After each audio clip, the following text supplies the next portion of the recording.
समय की बात है। एक गांव में एक मेहनती किसान रहता था। उसका नाम रामू था। वह दिन रात खेतों में मेहनत करता, लेकिन फिर भी उसकी फसलें अच्छी नहीं होती थी। वह बहुत चिंतित रहता था और सोचता था कि उसकी इतनी मेहनत के बावजूद उसे उचित फल क्यों नहीं मिल रहा। एक दिन वह अपनी फसलें देखकर बहुत उदास हो गया और जंगल की ओर चल पड़ा। चलते चलते वह एक गहरे जंगल में पहुंचा, जहां उसे एक साधु बाबा ध्यान में बैठे मिले। रामू ने सोचा कि शायद साधु बाबा उसकी समस्या का समाधान बता सके। वह उनके पास गया और विनम्रता से बोला, बाबा, मैं बहुत परेशान हूँ। मैं दिन रात मेहनत करता हूँ, फिर भी मेरी फसलें अच्छी नहीं होती। कृपया मुझे कोई उपाय बताएं। साधु बाबा ने अपनी आंखें खोली और मुस्कुराते हुए रामू से कहा, वत्स, तुमने मेहनत तो की, लेकिन धैर्य और समर्पण की कमी है। किसान को सिर्फ मेहनत नहीं करनी चाहिए, बल्कि उसे अपनी फसल के प्रति धैर्य और सकारात्मक सोच भी रखनी चाहिए।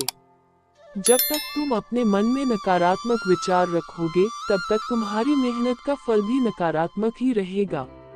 रामू ने साधु की बात ध्यान से सुनी, लेकिन वो कुछ समझ नहीं पाया। तब साधु बाबा ने एक उदाहरण देकर समझाया, जैसे एक बीज को जमीन में बोने के बाद उसे तुरंत फल नहीं मिलता। उसे पानी, धूप और समय की आवश्यकता होती है।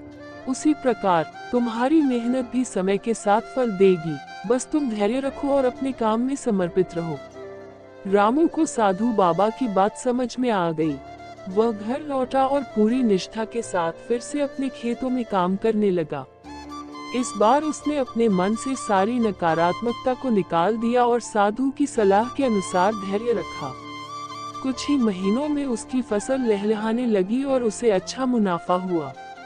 रामू ने तब समझा कि सिर्फ मेहनत ही नहीं, बल्कि धैर्य, समर्पण और सकारात्मक सोच भी सफलता के लिए जरूरी होते हैं। साधु बाबा की बातें उसके जीवन का मार्गदर्शन बन गईं और वह अपने काम में सफल हो गया। कहानी से हमें ये सीख मिलती है कि मेहनत के साथ धैर्य और सकारात्मक सोच रखना भी जरूरी है, तभी हमें हमारी मेहनत का उचित फल मिलता है।